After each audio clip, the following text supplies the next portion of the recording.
Hi friends, Chris Kelly here. Well, made it to the end of the week and almost didn't get the video out.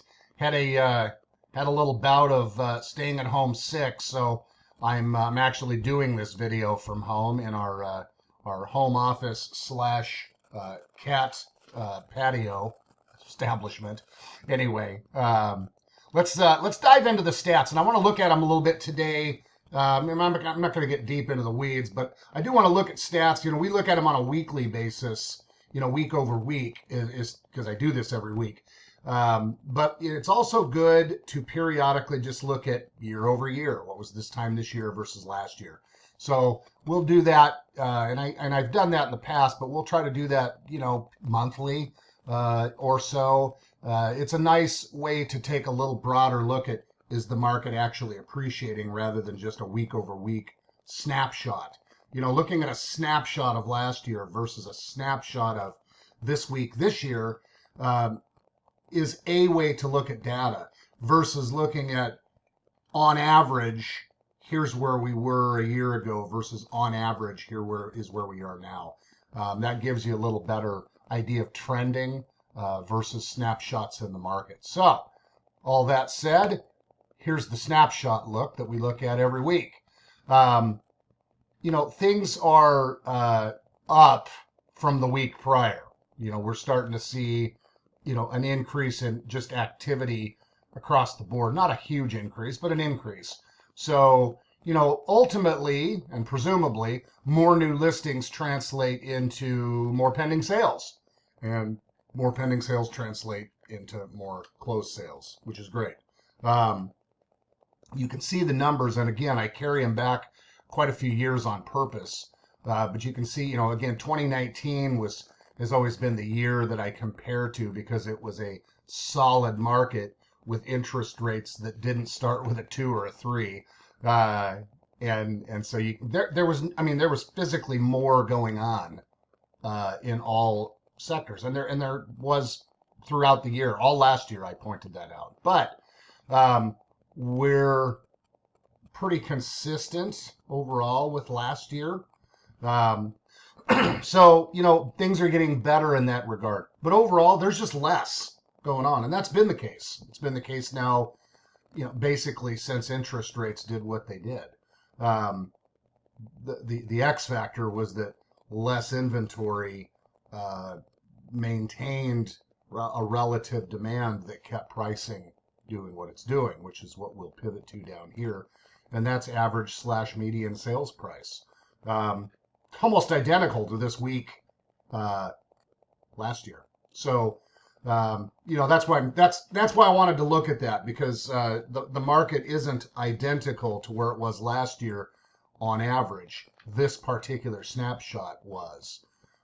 In general, and it's not a dramatic up or down. It's been a slight uptick, but that doesn't show up in this data. But the pace of the market does. Excuse me, still wrestling with the end of that. So, you can see that the pace of the market, 50 days median or 54 on 78 days average is really similar to 2019 and pretty much similar to this time last year. Again, this was right on the front end of, the market's gonna tumble when COVID reared its ugly head, and then this was 2 and 3% interest rate craziness. So all in all, this is a steady uptick. I don't look at this and go, oh my gosh, this is not a bad thing. Well, it's not a great thing, but I guess it really is a good thing, because steady is good. So let me pivot over though. Once a month, the RMLS puts out their market action report, and this is one of the graphics for it. There's a couple of them that I like to look at. And this is just that inventory in months graphic, and that talks about the velocity of the market. You can see this shows kind of the back end of the crazy market where we were sub 1 month inventory. That is absurdly, that's just absurdly fast.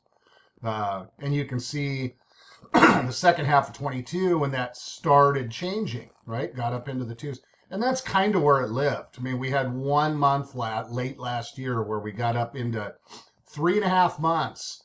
And as of this last month, January of 24, we're at 3.2. Again, if you, I've shown this in the past. If you go back to, if you go back to prior years, I mean, you can go back and look at those graphics for years.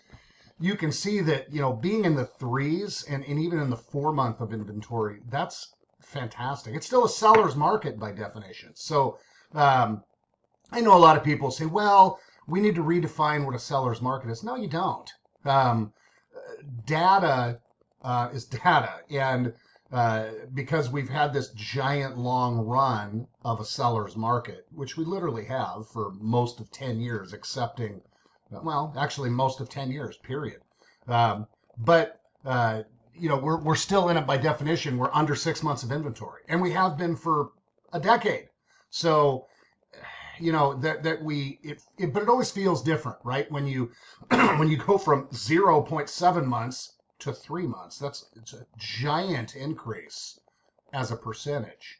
And in the immediate, it feels like that. So I want to pivot to one, like I said, one more general graphic. This is another one of the graphics from the market action report. And this is a nice one to look at. It talks about, this January versus the month prior. So it takes a month versus the prior month look first. And then it looks at the month of January versus a year ago, January, as a month. This isn't even really an aggregate average or a rolling average as much as it's a month over month.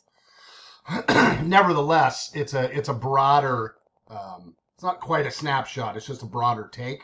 But you can see that in the month of January, and I'll just kind of start here, the average sales price is up. The median and average sales prices are both up. So between 3 and 6%. But there's way less activity. Pending sales are down almost 16. Closed sales were up, that's great. New listing inventory pretty stable from a year ago. But inventory's slightly up and market time's up a bit. Okay, fair enough. But really what that says is that we've had a slight uptick in price in the face of interest rates that had gone up. Interest rates went up and then kind of came down a little bit. Again, that's that whole appearance of how does it feel versus what it is. If you're used to 2% or 3% money and it becomes 6% money, 2022, that feels horrible. When we see 8% money and it becomes 6.5% money, that feels fantastic. And yet it's still 6.5% money. It's all about what the consumer, and I'm a consumer, so it's all about what we become accustomed to. So, if we had 7 months of 14% money and all of a sudden you could borrow money at 6.5%, we would all be partying in the streets. So it really is, consumerism really is relative. I guess that's what I'll say about that. Let's see. I did read an article, and I'll share it just for those that are interested in how what the Federal Reserve says and does affects interest rates, and what people think are going to happen. The irony in that is the better things show up in reporting. So the better employment reports show, or the better inflation shows, the less likely the Federal Reserve is to do something with monetary policy to goose the economy, or to goose things, so to speak. So things have to be bad or trending worse in order for us to see the interest rate drops that cause mortgage interest rates to drop. And so the Federal Reserve didn't make a move, and everybody went from there's definitely going to be at least 3 Federal Reserve adjustments this year to, gosh, maybe there will only be 2. And this is what the money talking heads, I'll call them, do all the time. Pivot, pivot, pivot. And that's fine. I read it all the time, and I try to distill it for you guys as best I can, or just put it into layman's terms, because most people don't care about the technical minutia of financial and fiscal policy, rather. So, and frankly, I don't care about it that much either. I just want to know what's going to do to long-term interest rates, because that's what affects the wide world of real estate. So, all in all, it looks like interest rates aren't going to plummet early, or plummet for that matter. And it would probably seem to reason, or stand to reason rather, that they will trend downward later in the year rather than earlier in the year. So I think we've been living in the mid-ish sixes for money. That bumped a little bit because of anticipation of what the Federal Reserve was or wasn't going to do. And that always happens, right? The money world tries to like foretell what's going to happen, and then when something surprising happens, it adjusts and goes the other way. And that's the little micro roller coaster that is monetary comings and goings on. So anyway, all that to say, it's relatively steady. There's good homes to be had out there. As I said, we remain busy. And the reason we remain busy, I mean, other than our efforts and what we're doing, I'm just saying there's people in the market that are trying to make decisions about what they want to do with their lives. That's some of it too. People eventually, and I always say that, people eventually want to get on with their lives. And that happens. And when it looks like there's any kind of stability, and this is the way things are going to be for a bit, people make decisions to get on with things. So that's where we are. At any rate, I think that's where I'm going to leave it for today. And as I always say, we're here to help talk about these things. We're here to help you make decisions. If you have a family member or a friend that's, trying to figure out what to do and how to do it, and they need some good advice. I just spent a long call with somebody yesterday that had absolutely nothing to do with my ability to sell them something, but they had some serious questions about real estate, and I was able to spend a good amount of time and help them. That's what we're here to do. Yes, I get paid to sell real estate, and we like to do that when we can. I just want you to know we're here to help however we can. So if there are questions, feel free to reach out to me or reach out to my team, and we'll do what we can for you, as always. And as I always say, until the next time.